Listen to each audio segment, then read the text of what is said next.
Hello friends. Media mature के YouTube channel the zero में एक बार फिर आप सभी का हार्दिक स्वागत है। आप देख रहे हैं अपना लोकप्रिय कार्यक्रम अगेंस्ट PACLL। तो पिछले वीडियो में हमने 26 नंबर पेज कवर किया था साथियों। ये अंतिम पैरा छोड़ा था हमने क्योंकि ये अगले पेज तक जा रहा है, तो अगले पेज में इसको कवर किया जाए। तो चलिए साथियों, अब समय आ गया है अगले पेज को पढ़ने का, तो शुरू करते हैं। इसके आगे अभी बढ़ बोल रहे हैं कि PACL का जो अधिकार है ये बोलने का कि हम CIS के अंतर्गत नहीं आते हैं, ये जिस प्रकार से सेबी ने ये अधिकार खत्म कर दिया, सेबी ने इस अधिकार को जब्त कर दिया, ये बहुत गलत है। मतलब अभी भी ये फिर से ये आर्गुमेंट ये बहुत कंफ्यूज करने वाला इन्होंने वहां पे अपील की है। एक तरफ ये बोल रहे हैं कि हम CIS में नहीं आते हैं, ये ऑर्डर सेबी ने गलत दिया है। दूसरी तरफ ये बोल रहे हैं कि अगर हम आते भी हैं तो हमको लाइसेंस लेने का मौका दिया जाए। जब अगला इंसान खुद ही इस चीज को पूरे तरीके से श्योरली नहीं एक्सेप्ट कर रहा है कि हाँ मैं CIS में आता हूँ, तब तक तुमको लाइसेंस लेने का मौका कैसे दिया जाए?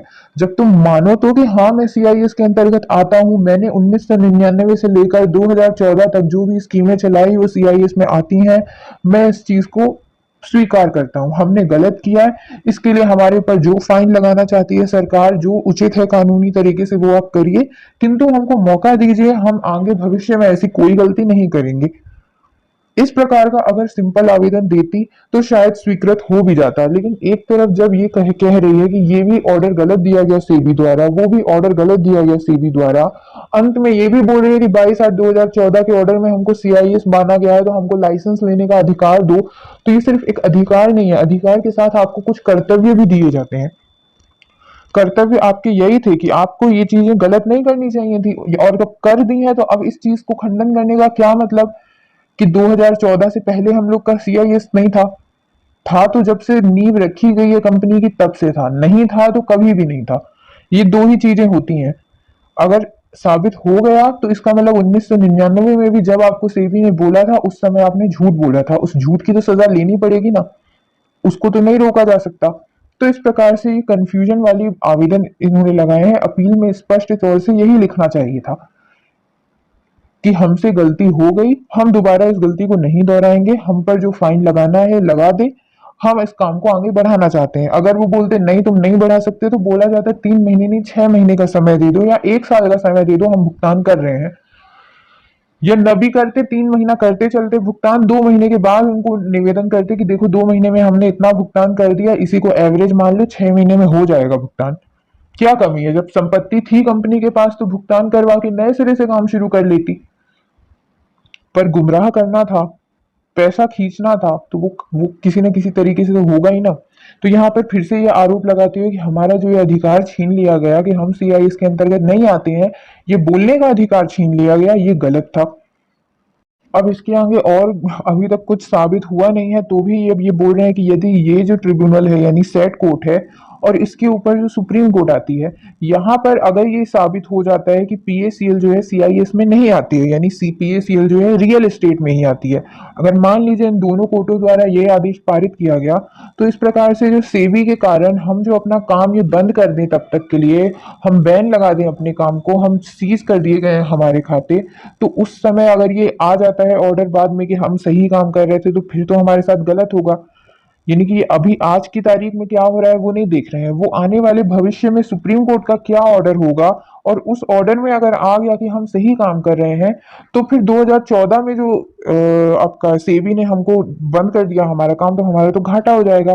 वो अब ये रिक्वेस्ट कर रही है PACL, इस प्रकार से गुमराह कर रही है।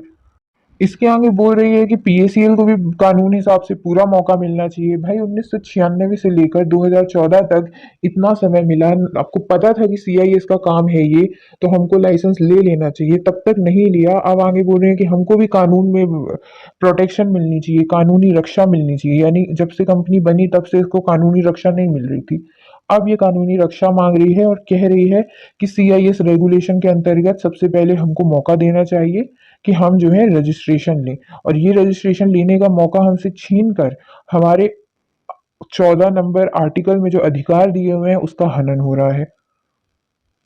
और ये कह रहे हैं कि सेबी ने हमारा 11/8/2014 का प्रपोजल रिजेक्ट कर दिया, और इस प्रपोजल को रिजेक्ट करके उन्होंने हमारे साथ बहुत गलत किया। इस ऑफर में क्या कहा था PACL ने, पाक अल-चमन लाहौर लिमिटेड ने, और उसके भरे हुए डायरेक्टर और मादरचोद प्रमोटरों ने क्या ऑफर दिया था कि हम जो है सभी निवेशकों का पैसा लौटा देंगे। और यहाँ ये एक शब्द डाला है इन्होंने, एलिजिबल कस्टमर, यानी सभी कस्टमर नहीं, सिर्फ एलिजिबल कस्टमर। एलिजिबल कस्टमर कौन?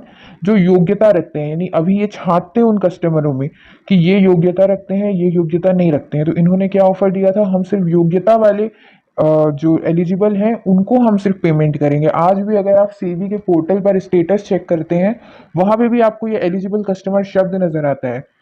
यानी उसका जन्म जो है इस शब्द का, ये PACL ने दिया है कि हमारे कुछ एलिजिबल कस्टमर है, कुछ इनएलिजिबल कस्टमर है। कौन तुम्हारा इनएलिजिबल है, यानी कौन अयोग्य कस्टमर है, इसका कोई जवाब नहीं है PACL के पास। तो ये जो छोटी छोटी बातें इन लोगों ने यहाँ पे डाली हैं, ये सब पकड़ लिए लोढ़ा लोढ़ा कमेटी ने, और आज हमको ये सब प्लॉट अलॉटमेंट और एलिजिबल है नहीं है ये सब देखने को मिल रहा है। ये एलिजिबल शब्द का यहाँ उपयोग करके बहुत गलत किया गया है। आपके सभी कस्टमर आपके हैं, सबने पैसा दिया है, तो उसमें योग्य और अयोग्य क्या होता है? तो इन लोगों ने 11/8/2014 को ऑफर दिया था कि हम अपने सभी योग्य कस्टमरों को पेमेंट कर देंगे। अब इस ऑफर को होल टाइम मेंबर ने रिजेक्ट कर दिया। क्या कह के रिजेक्ट कर दिया कि जब कोई भी कंपनी CIS में पाई जाती है तो सबसे पहला एक्शन ये लिया जाता है कि वो जो है एक्टिविटी, अपना काम जो है बंद कर दे। अपनी जो CIS के अंतर्गत वो पैसा ले रही है या जो भी अन्य काम कर रही है वो बंद करके सभी निवेशकों को उनका उनका धन लौटा दे। ऐसा सेबी ने बोल करके इनका ये ऑफर रिजेक्ट कर दिया।